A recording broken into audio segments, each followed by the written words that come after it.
Donc là, je suis là pour vous présenter donc le master biologie santé tel qu'il est proposé à l'université de Caen.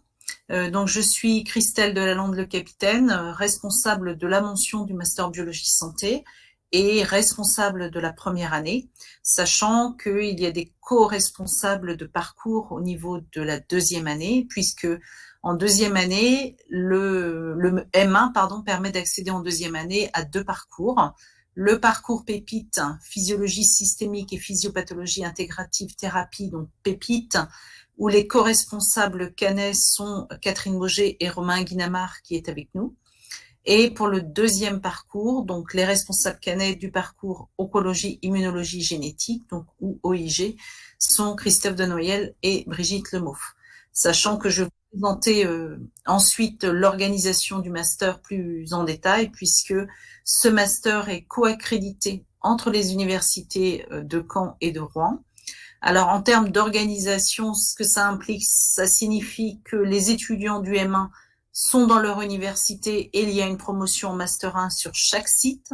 Par contre, en deuxième année, on regroupe les étudiants donc de Caen et de Rouen. Alors, ça ne signifie pas forcément se déplacer, mais on va utiliser les moyens de la visioconférence pour les enseignements d'un site vers l'autre. Alors effectivement, en termes de localisation, alors rien qu'à l'université de Caen, il existe plusieurs sites universitaires. Le master biologie santé est porté par l'UFR des sciences, dont je dirais pour la partie biologie qui est localisée sur le campus 1. Donc c'est-à-dire qu'au sein de l'UFR des sciences, il y a 3 départements. Celui qui nous intéresse, c'est celui de biologie et sciences de la Terre, qui lui est localisé donc sur le campus 1, contrairement aux 2 autres départements. Alors les enseignements en master 1 ont lieu donc essentiellement sur ce site, mais peuvent avoir lieu aussi en partie sur le site du EPFRS, donc là où il y a notamment sont regroupées les études de santé, c'est-à-dire sur le campus 5. Si en deuxième année, du fait de la mutualisation avec Rouen, quand les enseignants sont de Caen, eh bien les enseignements ont lieu principalement sur le campus 1, donc de l'UFR des sciences, et à ce moment-là, si l'enseignant est de Rouen, il ne s'agit pas de vous faire vous déplacer pour les enseignements, mais l'enseignement sera réalisé donc par visioconférence vers Caen. Alors, les objectifs de la formation, même si on ne dit plus master professionnel ou master recherche, eh bien, il faut avoir conscience que ce master est une formation à la recherche, par la recherche, dans le domaine du biomédical. Donc, c'est tout ce qui va toucher la cancérologie, la cardiologie, la génétique, la reproduction, etc. J'ai envie de dire, hormis les neurosciences, puisqu'il existe à Caen un master spécifique en neurosciences, parce que l'appui recherche, je dirais, est important. Mais tous les ans, on a quand même des étudiants du master biologie santé qui effectuent des stages dans des laboratoires de neurosciences, puisque ça dépend finalement du profil d'étudiants recherchés, mais aussi de l'objectif du stage. Alors, je pense que vous devez savoir que pour accéder à ce master, eh bien, c'est sélectif. Donc, on va parler tout à l'heure de la plateforme qui permet de déposer ses candidatures. Donc, sélection, sachant que ce M1 est une année de pré-spécialisation avant, donc un choix de parcours en deuxième année. Les étudiants qui vont pouvoir accéder à cette formation, ce sont les étudiants titulaires d'une licence en biologie. Alors, à Caen, nous avons la licence sciences pour la santé et la licence sciences de la vie. Donc, il faut savoir que le master biologie santé est plutôt une poursuite d'études suite à la licence SPS, donc sciences pour la santé, qui existe à Caen. Mais cette formation-là n'est pas dispensée dans toutes les universités. Donc, bien sûr, on va pouvoir y accéder aussi au travers d'une licence sciences de la vie. Et j'ai envie de dire, ce qu'on va regarder finalement, le contenu de votre formation et que vous avez bien ce qu'on pense comme prérequis pour pouvoir suivre et, réussir dans la formation que vous avez choisie. En parallèle, des étudiants scientifiques qui sont sélectionnés donc pour entrer en M1 biologie santé. Il y a des étudiants, il y a un autre public d'étudiants qui sont notamment des étudiants de médecine ou de pharmacie, mais qui là suivent le master en second diplôme. Donc il n'y a pas de sélection et ils ne suivent pas toute la formation. Ils vont s'inscrire, choisir des UE, réaliser un stage qui permet donc de valider cette première année en second diplôme. ce qui leur permettra, s'ils le souhaitent, c'est pas tous, c'est pas forcément tout de suite, d'accéder, j'ai envie de dire, comme tout étudiant titulaire d'un M1, à la deuxième année de master. Mais pour ces étudiants-là, puisqu'ils n'ont pas été sélectionnés à l'entrée en première année, ils seront sélectionnés lors de l'entrée en deuxième année. Donc, j'ai envie de dire avec un projet finalement professionnel, j'ai envie de dire, sur lequel souvent ils ont réfléchi pour des carrières plutôt hospitalo-universitaires. Donc là, pour les étudiants scientifiques, licence de biologie, SPS, sciences de la vie, avec un contenu, on va dire, en biologie cellulaire, moléculaire, biochimie, physiologie, surtout animale, je dirais comme socle. Et puis, à partir du moment où on a validé la première année, eh bien, on a accès de droit à la deuxième année. Alors, quelques mots sur l'organisation du master. Alors, je ne vais pas rentrer dans les détails des UE, mais au travers des intitulés, ça vous permet déjà d'avoir une idée du contenu. Puisque le titre Biologie Santé est un titre, j'ai envie de dire, assez large. Donc, un master Biologie Santé à Caen ou à Lyon ou à Lille n'aura pas forcément le même contenu, puisque ce qui va faire le contenu, notamment, c'est l'appui recherche. Alors, le master, la première année de master est divisée donc en 2 semestres. Et là, vous avez sur cette diapo la composition, l'organisation du premier semestre, avec des enseignements obligatoires, mais aussi une possibilité de choix d'UE. Alors, comme enseignement obligatoire, on a une UE qui s'appelle environnement professionnel, qui comprend 3 éléments. De l'anglais, la partie projet professionnel et des biostatistiques. Alors, pour la partie projet professionnel, en fait, vous serez accompagné d'un enseignant référent et l'idée, ce sera de vous guider, notamment dans la recherche lieu de stage pour le deuxième semestre. Donc là, l'enseignant référent ne se substitue pas à l'étudiant pour trouver son stage, mais l'aide et puis on vous présentera notamment j'ai envie de dire, les laboratoires présents, etc., et les attendus. Ensuite, en UE obligatoire, vous avez une UE sur la régulation de l'expression des génomes éthiques et une UE introduction aux biothérapies.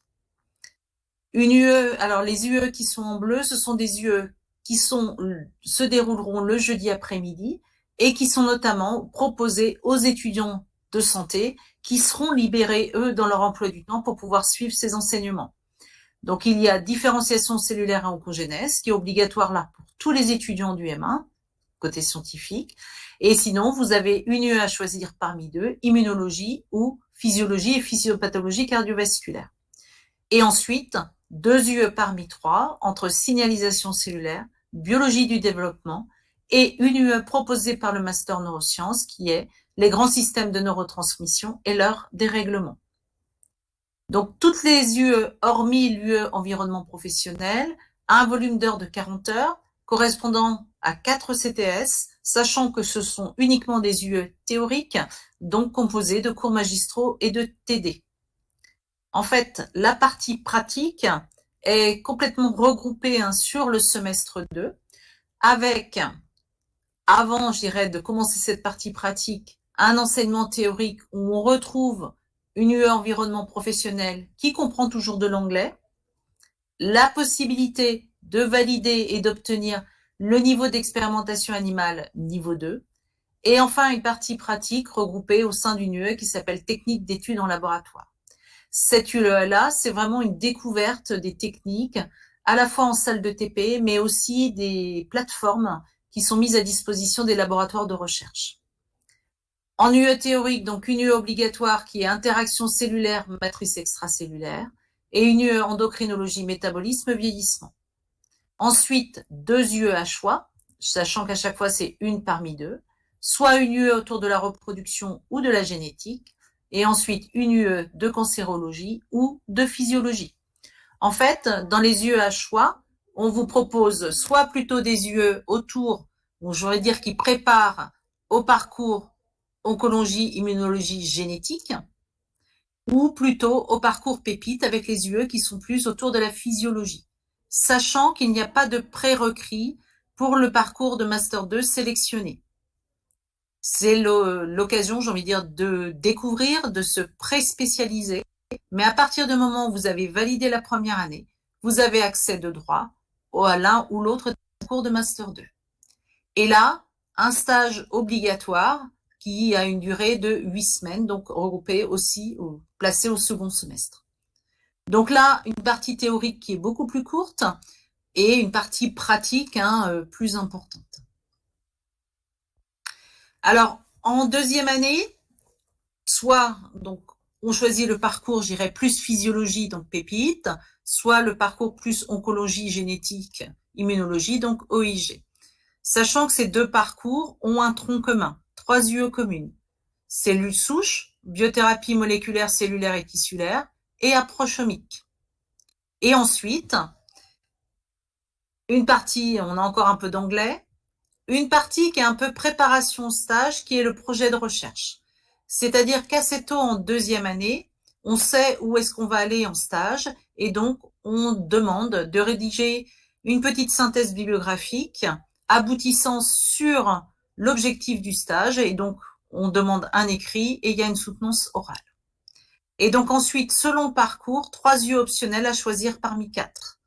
Donc ici, pour le parcours pépite, soit une UE autour du cardiovasculaire, une autour de la nutrition, une UE autour de la physiopathologie hormonale et de la reproduction, et enfin, pathologie de la mobilité et inflammation. Pour le parcours OIG, on retrouve ces 3 mêmes UE obligatoires. La partie anglais, projet de recherche, c'est la même organisation. Et ensuite, 3 UE à choisir parmi 4, entre cancer, avec des bases moléculaires à la thérapie, une UE environnement et cancer, génétique humaine, et enfin la 4e, immunologie. Donc, sachant que pour chacun des parcours, la partie théorique, je veux dire la présentielle en cours, est regroupée sur le premier semestre, et le deuxième semestre est consacré uniquement à la partie stage. Donc là, un stage à laboratoire de 5 mois, donc soumis, je dirais, à une indemnité de stage pour l'étudiant. Alors, je reviens sur les objectifs. C'est une formation à la recherche par la recherche. Donc, ce sont des enseignements qui sont réalisés par des enseignants-chercheurs, des enseignants-chercheurs pratiques hospitaliers, des chercheurs et des ingénieurs de recherche.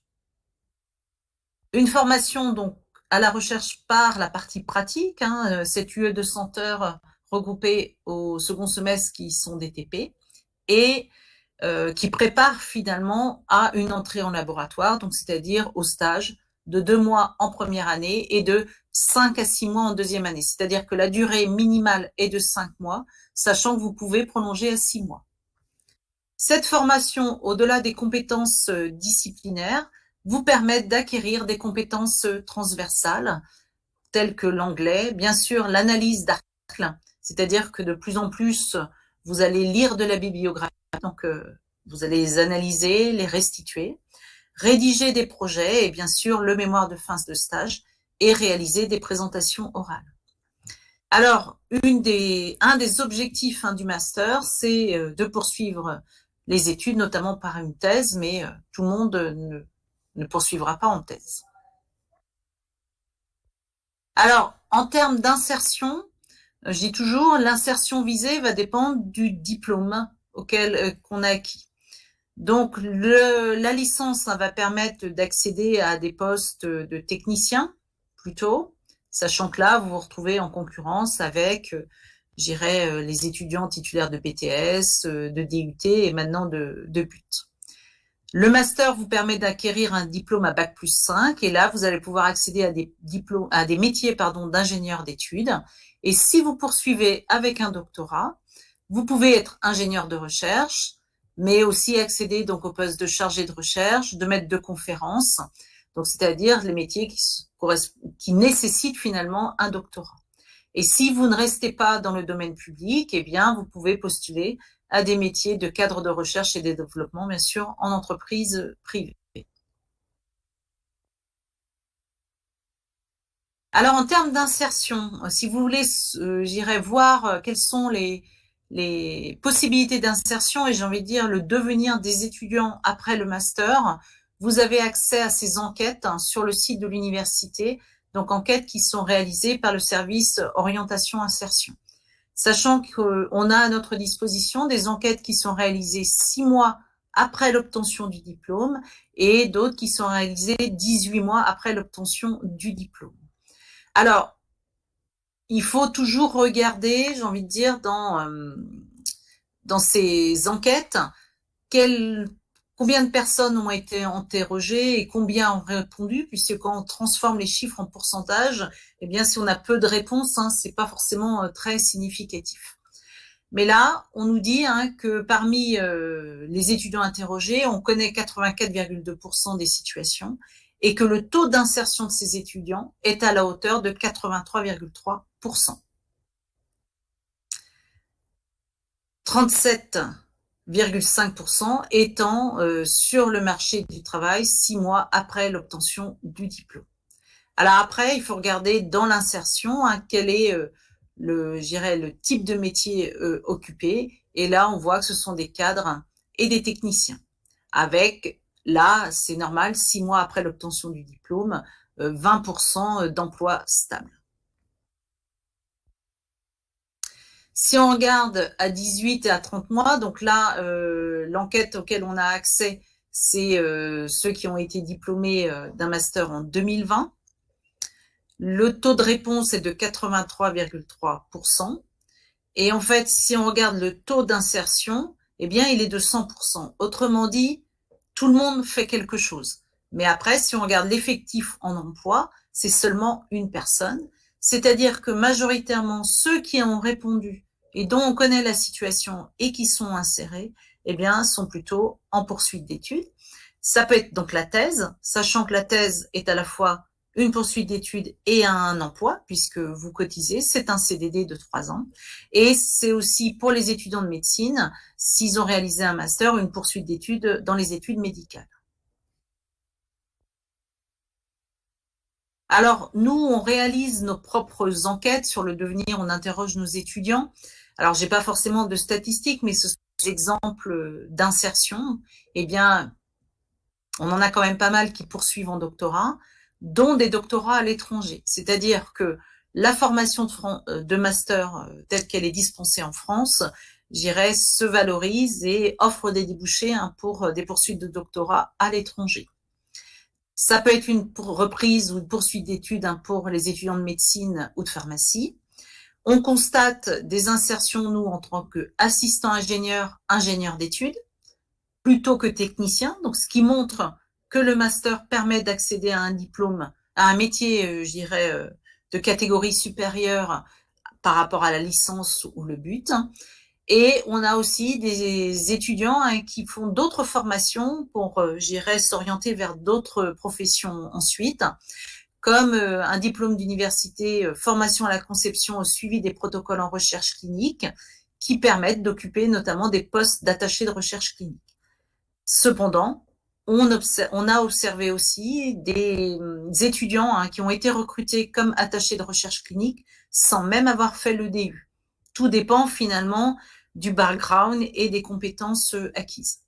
Et on a en tête un étudiant qui voulait rentrer dans la police scientifique. Ce n'est pas une formation, j'ai envie de dire, spécialisée pour rentrer en police scientifique, mais qui avait tenté à l'issue de la licence et qui n'avait pas réussi à franchir, je dirais, le cap de l'acceptation, mais au travers des techniques de biologie moléculaire, je dirais, appréhendées en master, a réussi le concours à l'issue du master. Alors, depuis l'année dernière, pour postuler, je dirais, à une entrée au master biologie santé, eh bien, c'est via la plateforme Trouver mon master. Donc, les modalités ont changé. Alors, l'intérêt, quand même, c'est que vous déposez sur une plateforme l'ensemble de vos candidatures avec, normalement, un calendrier qui est harmonisé. Et surtout, je pense que ce que ça permet une automatisation dans les réponses. Donc, on compare beaucoup Trouver mon master ou mon master à Parcoursup. Alors, il n'y a pas d'automatisation, j'ai envie de dire, dans le traitement des dossiers, c'est-à-dire que c'est nous qui récupérons les dossiers et qui les analysons et faisons notre classement. Mais par contre, après, dans gérer la réponse et l'appel des étudiants, eh bien c'est quelque chose qui est automatisé, c'est-à-dire quelqu'un appelé il est tant de jours pour confirmer. S'il se désiste, ça donne automatiquement, ça permet d'appeler le suivant. Donc, c'est un gain de temps. Là, j'ai mis le calendrier donc pour cette année. Donc là, vous avez déjà accès à l'offre de formation. Vous pouvez visualiser toutes les formations en interrogeant donc la plateforme, soit par mots-clés ou par site universitaire. Ensuite, la phase de candidature, de dépôt des candidatures va ouvrir bientôt, du 26 février jusqu'au 24 mars. Et entre le 2 avril et le 28 mai, les équipes pédagogiques vont examiner les candidatures. Vous aurez un retour, j'ai envie de dire, de l'analyse de vos dossiers entre le 4 juin et le 24 juin. C'est la phase principale d'admission. Et dernière, il n'y avait pas eu de phase complémentaire. Là, il y a 2 phases, donc une phase principale au mois de juin, et ensuite une phase complémentaire qui ira de fin juin à fin juillet. Ce qui va permettre, si les formations ne sont pas complètes, ou un étudiant qui n'a pas eu de réponse positive, éventuellement de pouvoir recandidater sur des formations qui disposent encore de place. Alors, donc, pour vous donner concrètement les informations concernant le master biologie santé, donc à Caen, nous avons 25 places. Pardon, 20 places. La capacité d'accueil est de 20, sachant qu'à Rouen, elle est de 25. Et puis après, les étudiants sont rassemblés en M2. Dans le dossier de candidature, donc vous aurez, on vient de transmettre nous ces informations-là. Donc vous verrez pour chaque formation pour laquelle vous allez postuler, ce qui est demandé comme pièce. Alors nous demandons CV, relevé de notes, lettre de motivation, les attestations de diplôme et une fiche de synthèse. Alors une fiche de synthèse qui nous permet de vous demander si vous savez un petit peu quel parcours de Master 2 vous envisagez. Ça permet de voir un petit peu si vous avez regardé l'ensemble de la formation.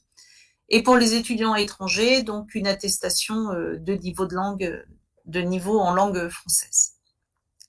Alors, on a constaté une montée, je dirais, en puissance du nombre de dossiers traités. Alors, quand on regarde 2018, on a eu 193 dossiers et en 2022, 502.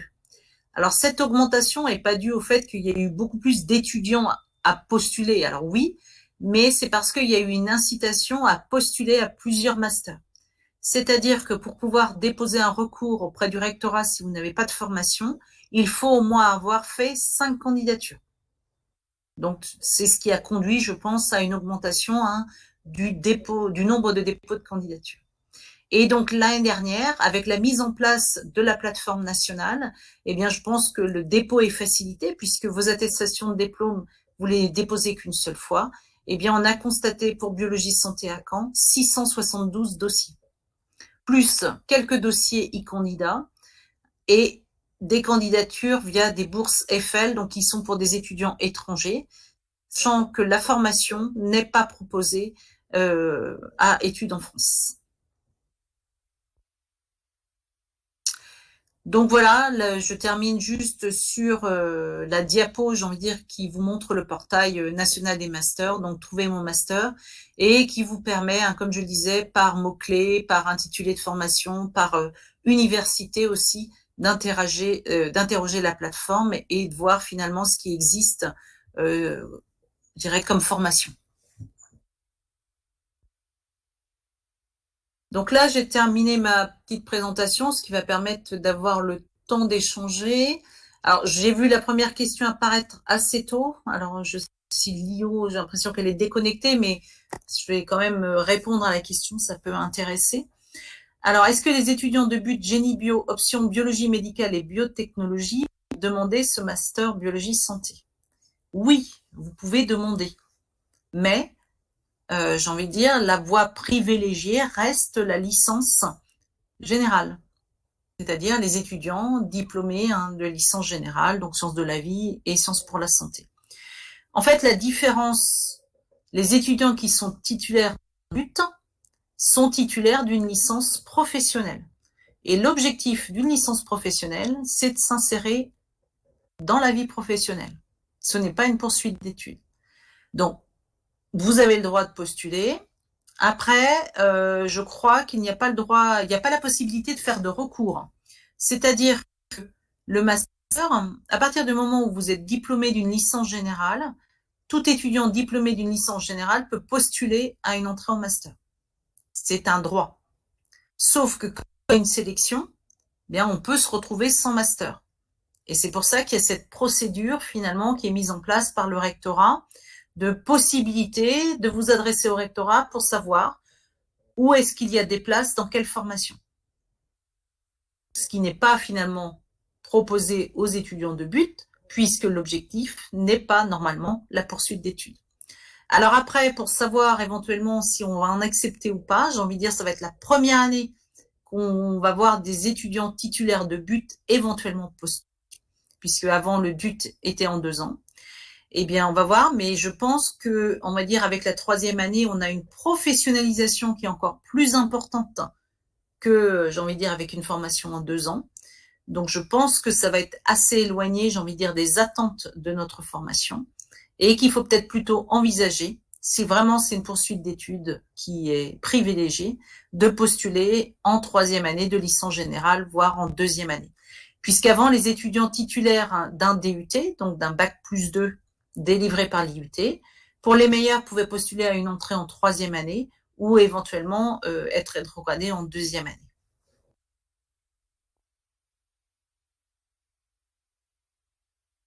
Alors, savoir s'il y a une rediffusion, enregistrement. Donc là, j'ai mis l'enregistrement j'ai envie de dire, de la visioconférence là. Donc vous aurez accès, alors pas peut-être dès aujourd'hui, hein, mais je crois qu'il faut 24 heures, et donc vous aurez accès à l'enregistrement, qui permet éventuellement de revenir aussi sur les diapos support, hein, éventuellement si on a des questionnements. Alors, pour la question entre licence sciences de la vie et LPS, lors de la sélection, vous privilégiez les LPS, alors c'est SPS. Alors, ça dépend, j'ai envie de dire, à quand, effectivement, on a, au travers des 2 licences, une séparation entre, ce que je vais dire, plus biologie, environnement et peut-être plus biologie en lien avec le biomédical et en 3e année, du coup, des parcours. D'accord? Donc, dans la licence SPS, il y a 2 parcours, il y a 3 parcours, pardon, biotechnologie, neurosciences et physiopathologie, environnement, santé. D'accord? Donc, le master est plus une poursuite d'études après ces parcours. Mais, dans la licence sciences de la vie, il y a 2 parcours, un qui est plutôt population, alors là, non, on s'est trop éloigné, mais l'autre qui s'appelle biologie et physiologie des organismes. Et en tous les cas, cette année, on a quelqu'un qui vient de la licence sciences de la vie en master 1 biologie santé. Et j'ai envie de dire, pour les autres universités, qui n'ont pas forcément ces 2 licences, et j'ai envie de dire, sous un intitulé, on peut avoir des contenus en UE différents, eh bien, on va aller regarder quels sont les enseignements que vous avez suivis. C'est-à-dire, est-ce qu'il y a un socle en moléculaire, cellulaire et physiologie animale suffisant? Voilà. Donc là, quand ce sont des formations dont on ne connaît pas le détail, on va aller voir, déjà au travers de votre relevé de notes, on va voir les UE, mais si besoin est, on va aller retourner voir sur l'université un petit peu les objectifs de la formation. Ah, sur la plateforme Mon Master, il est écrit qu'à Caen, il y a 40 places. Ben, j'espère que c'est pas ça, donc je vais vérifier parce que normalement c'est 20 places à Caen, et il me semble, alors, ils ont pu changer leur capacité d'accueil, c'était 25 Armand. Mais normalement, chaque année, on nous redemande, et puis là, je viens d'échanger, je ne sais pas si les chiffres sont, j'ai envie de dire, actualisés, mais normalement pas 40. Mais je vais du coup vérifier.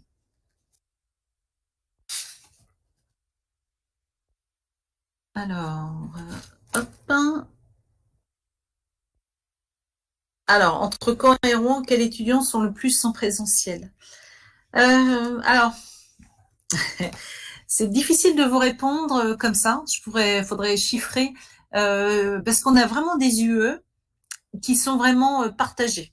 C'est-à-dire dans une UE, on va vraiment presque avoir moitié-moitié, on va dire enseignants canais et enseignants rouennais. D'accord? Et puis après, il y a parfois des UE qui sont plus rouennaises ou plus canaises Par exemple, nutrition, là, les enseignants sont plutôt de Rouen, et très très majoritairement de Rouen. Si on prend les UE cancer, les enseignants sont plutôt de Caen. D'accord. Donc après, et il y a vraiment par contre des UE où j'ai envie de dire, je pense que à la louche, on est à 50-50. Après, ce qui peut faire le choix de votre lieu de formation, c'est, alors, mais ce qu'il y a, vous ne le savez peut-être pas forcément dès le départ, c'est aussi de voir par rapport au lieu de stage potentiel, puisque si vous faites votre stage pas dans la même ville que là où vous avez suivi vos enseignements, eh bien, ça fait 2 logements.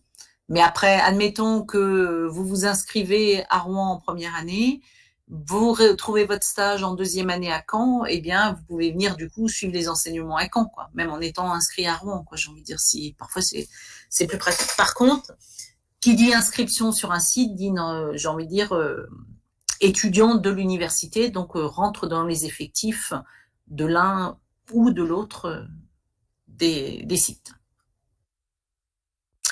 Connaissez-vous la proportion de vos anciens étudiants qui travaillent en recherche publique, recherche privée? Alors, comme ça, je n'ai pas d'exemple concret qui me viennent pour la recherche privée. Donc, je vais vous dire que c'est très, très, très majoritairement recherche publique. Si, j'en ai au moins un, et qui justement intervient dans une UE du master. C'est-à-dire que dans les 3 UE qui sont communes aux 2 parcours en deuxième année, l'UE de biothérapie, on a un certain nombre d'intervenants extérieurs, c'est-à-dire hors université, et qui proviennent de grands groupes tels que L'Oréal, voilà, aussi une entreprise privée qui travaille sur, je dirais, la matrice extracellulaire, voilà. Donc, je dirais, c'est quand même plutôt marginal. Mais voilà, il y a au moins un des intervenants là qui intervient toujours et qui avait fait sa formation par le master. Alors, il s'appelait pas biologie santé au moment où il l'a fait, mais le master biologie santé, puis le doctorat, et puis insertion dans le privé.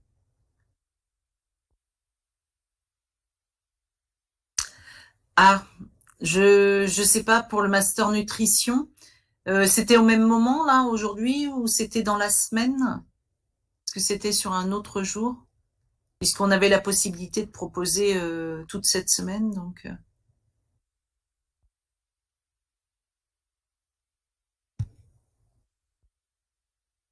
Aujourd'hui à 18h. Alors si c'était dû à un problème de connexion et que vous êtes intéressé et qu'elle a bien eu lieu, à ce moment-là, vous aurez accès à l'enregistrement. Hein, on nous avait demandé d'essayer de penser, alors il faut penser à le sélectionner lorsqu'on démarre, mais à activer l'enregistrement. Parcours de M2 au choix, oui, totalement. C'est-à-dire qu'on ne définit pas d'effectif par parcours. L'objectif pour nous, le mieux, c'est que ce soit équilibré. Parfois, on y arrive plus ou moins bien. Alors, on a souvent un petit peu plus d'étudiants dans le parcours OIG que Pépite, mais voilà, il n'y a pas de prérequis sur les UE qu'on a suivis en M1 et il n'y a pas d'effectif défini par parcours. C'est en fait ce qui va faire le choix de parcours en M2. Ça peut être soit vous décidez le parcours en amont et vous vous dites, je trouve un stage en lien avec le parcours que j'ai choisi. Ou alors, vous cherchez votre stage et puis après vous vous dites, ah, mon stage finalement, est-ce qu'il est plutôt proche de tel parcours ou tel autre? Hein. Parfois, on a des laboratoires qui proposent des sujets qui peuvent être aussi bien en lien plus avec un parcours que l'autre. D'accord? Parce qu'on a un parcours, le parcours Pépite qui est plus, on va dire, grande fonction, et puis l'autre qui est plus autour du cellulaire et moléculaire. Alors, avez-vous d'anciens étudiants qui travaillent à l'étranger et si oui, dans quel pays? Alors, j'ai au moins 2 étudiants qui sont partis au moins pour leur doctorat au Canada et voire même un 3e l'année dernière. Alors là, je saurais pas vous dire ce qu'ils ont fait après le doctorat. Mais voilà, du coup, le doctorat est un travail à l'étranger aussi. Donc Canada, je me rappelle d'étudiants qui avaient fait leur stage de master au Brésil. Cette année, on a quelqu'un qui fait son stage de master en Norvège. Voilà. Alors après, pour la formation, j'ai envie de dire, et c'est difficile, et peut-être on vous a proposé ça dans votre université pour la licence, de faire un échange. Parce que là, vous postulez pour rentrer en M1, donc j'ai envie de dire, c'est difficile de penser à partir en mobilité en M1, puisque on postule vers une université sans sachant pas forcément où on va être. Ensuite, par contre, il y a la possibilité de réaliser donc ces stages de M1 et de M2 à l'étranger. Et comme je disais tout à l'heure, et là j'en ai vraiment deux en tête, hein, qui ont fait leur doctorat au Canada. Et un troisième qui a dû commencer en septembre dernier.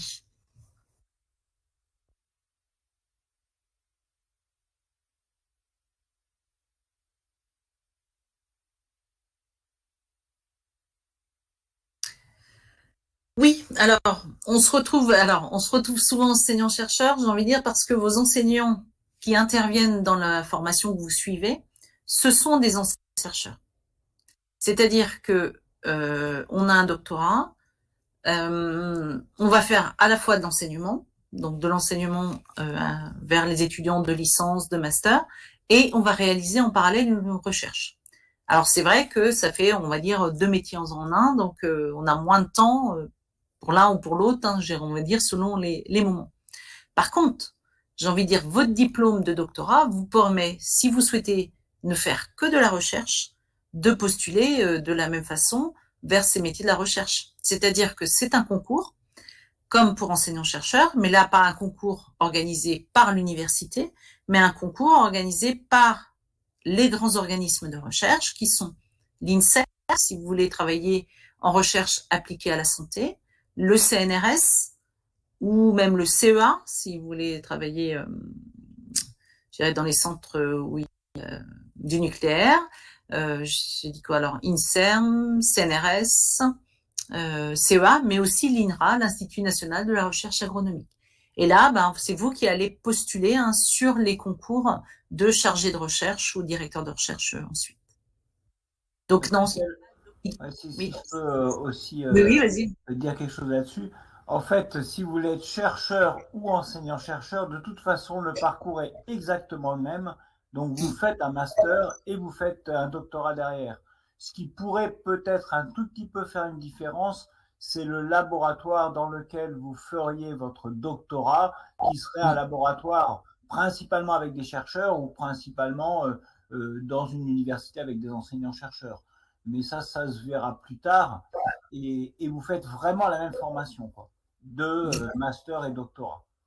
Et vous verrez peut-être avec le temps que être enseignant, c'est aussi une belle partie de notre métier. Donc, n'hésitez pas à vous lancer et vous découvrirez l'enseignement pendant votre thèse.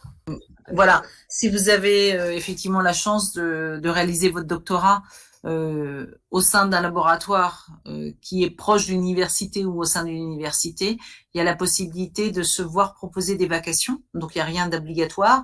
Vacations ou contrat enseignement en parallèle de votre travail de doctorat, ce qui vous permet de découvrir ce qu'est l'enseignement et voir si effectivement ça peut vous plaire ou pas.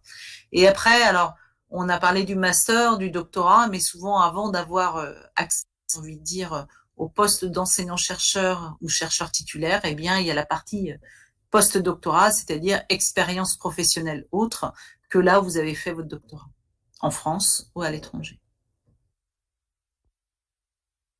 Alors, est-ce rédhibitoire de ne pas avoir bien réussi notre premier semestre de L3? Alors, vaut mieux l'avoir bien réussi. Mais bon, après, c'est bien l'ensemble de la formation qui est regardé. C'est-à-dire que il n'y a pas que non plus, inversement, le premier semestre de L3 qui compte. D'accord? Donc, c'est votre parcours de L1, L2, L3, et c'est pas parce qu'on a eu un échec à un moment donné que c'est fichu.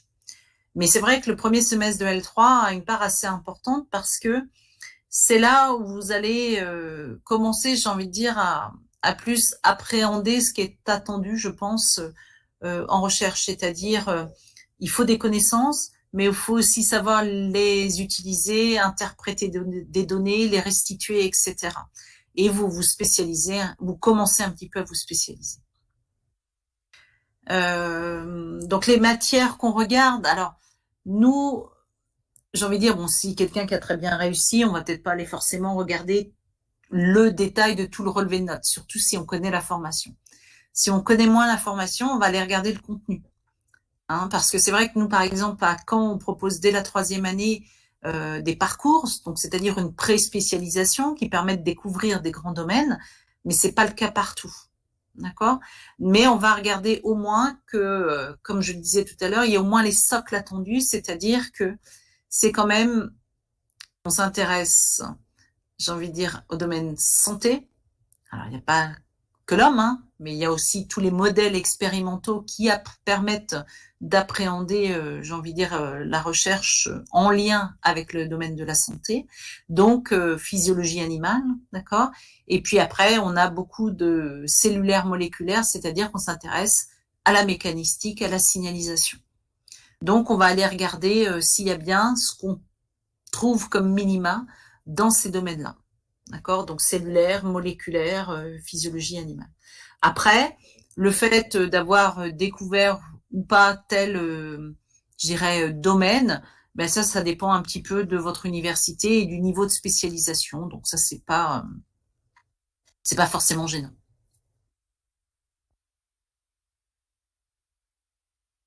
Alors, étant à l'étranger, mes notes du premier semestre sont notées à BJ, est-ce que cela peut me porter préjudice? C'est-à-dire que vous n'êtes pas en mesure de fournir aucune note du premier semestre. Ou au moins, j'ai envie de dire, le format de résultat tel que vous le donne à l'étranger.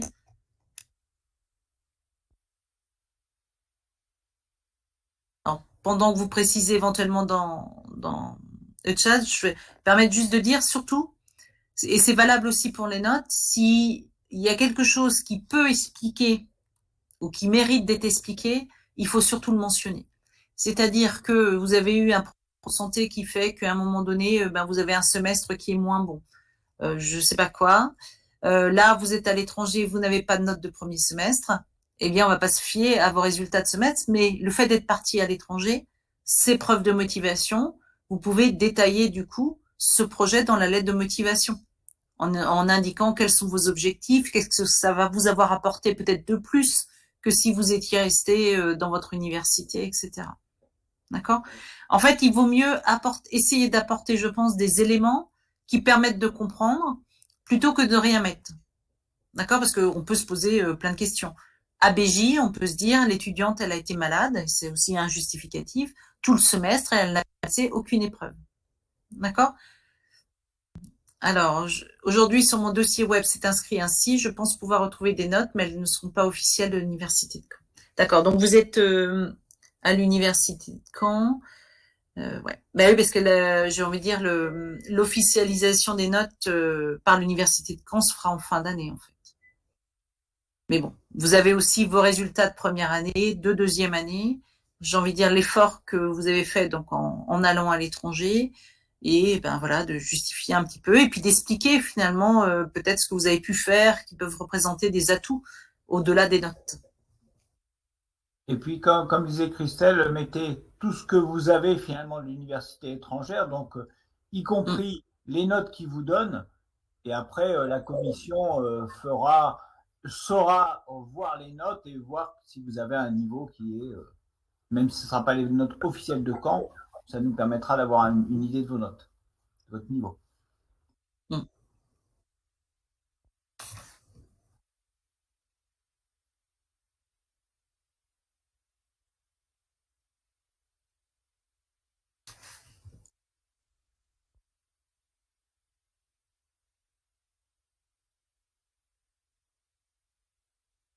Alors, pour vous l'avouer, c'est plutôt une poursuite d'études. Hein.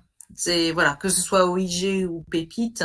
Voilà. Après, comme le fait de poursuivre en doctorat, j'ai envie de dire, est conditionné aussi. Alors, c'est pas vous qui allez rechercher le salaire du doctorant, mais c'est le laboratoire qui va vous accueillir pour le doctorat. Mais voilà, donc déjà rien que ça va limiter le nombre de personnes qui vont continuer. Mais voilà. Sans problème. En fait, les taux d'insertion pour les étudiants titulaires d'un master sont très bons. D'accord? Sauf que il faut pouvoir évaluer là-dedans qu'est-ce qui est de l'insertion professionnelle et ensuite, j'ai envie de dire, est-ce que ça correspond au métier qui correspond au niveau master? Et ça, c'est pas toujours évident de faire la part des choses.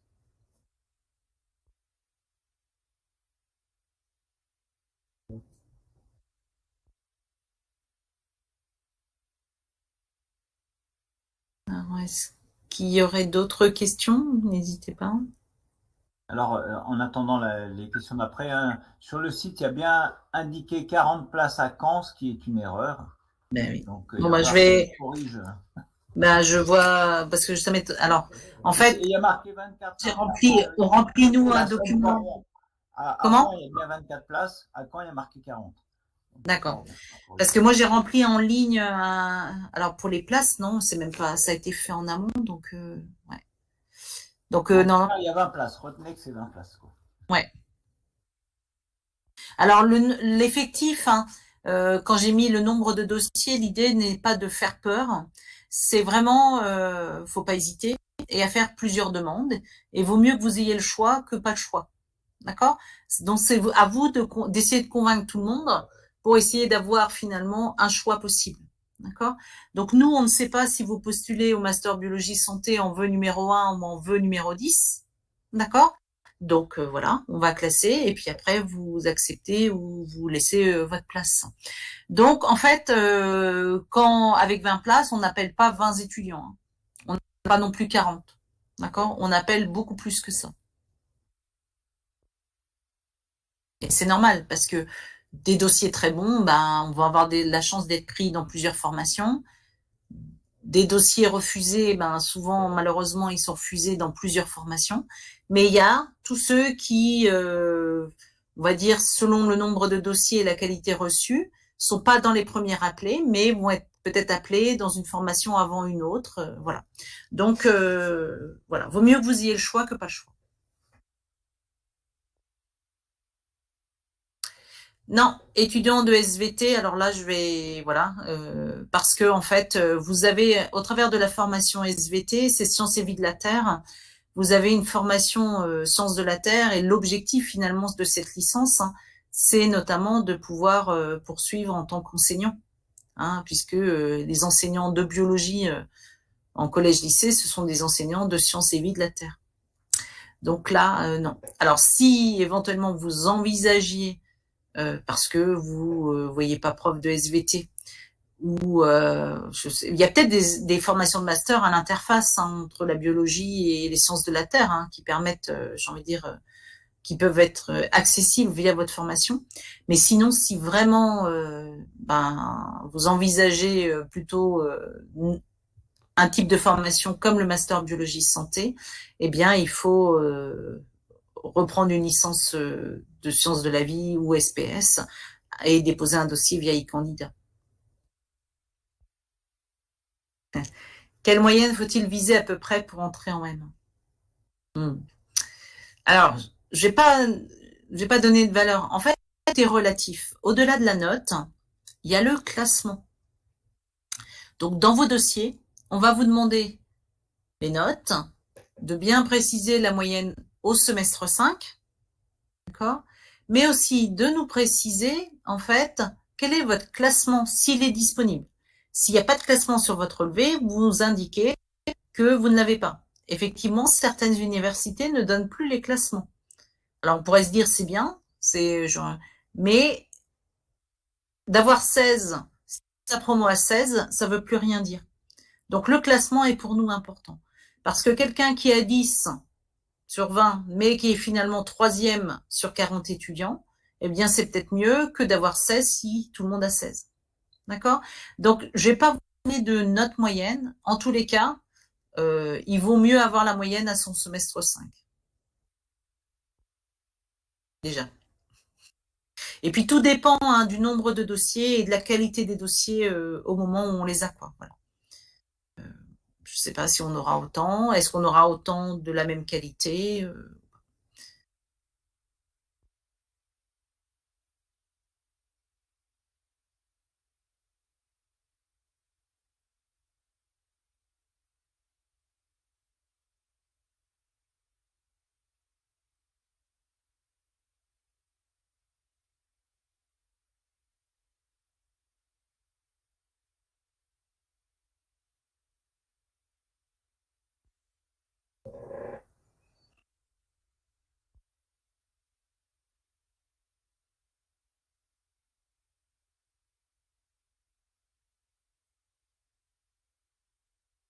Est-ce qu'il y a d'autres questions?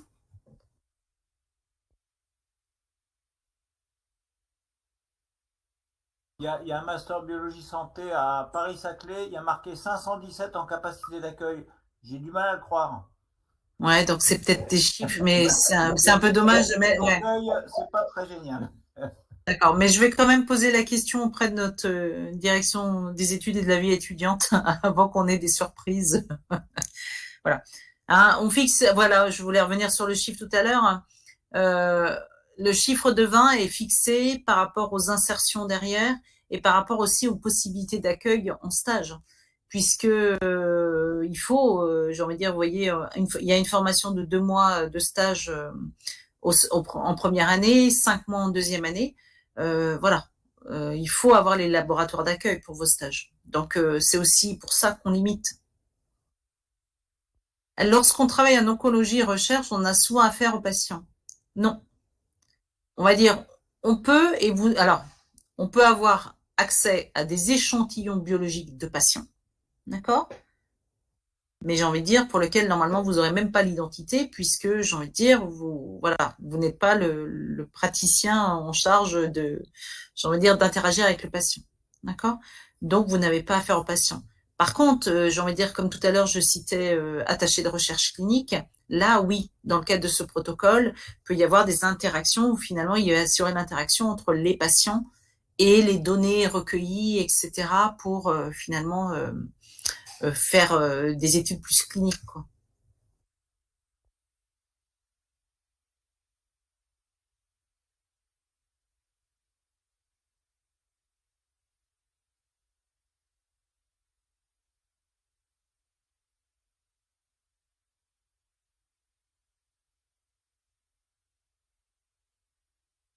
Bon, mais pas d'autres questions, a priori?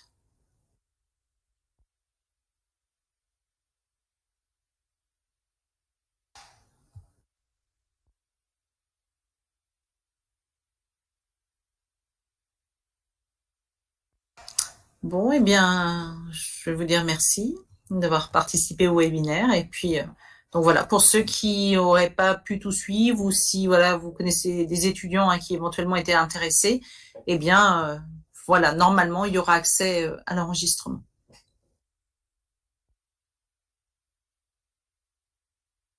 Eh bien, merci à vous aussi et bonne soirée. En espérant qu'il y avait des étudiants hors camp qui se sont connectés aussi. Ça permet un petit peu de découvrir plus précisément ce qu'on propose.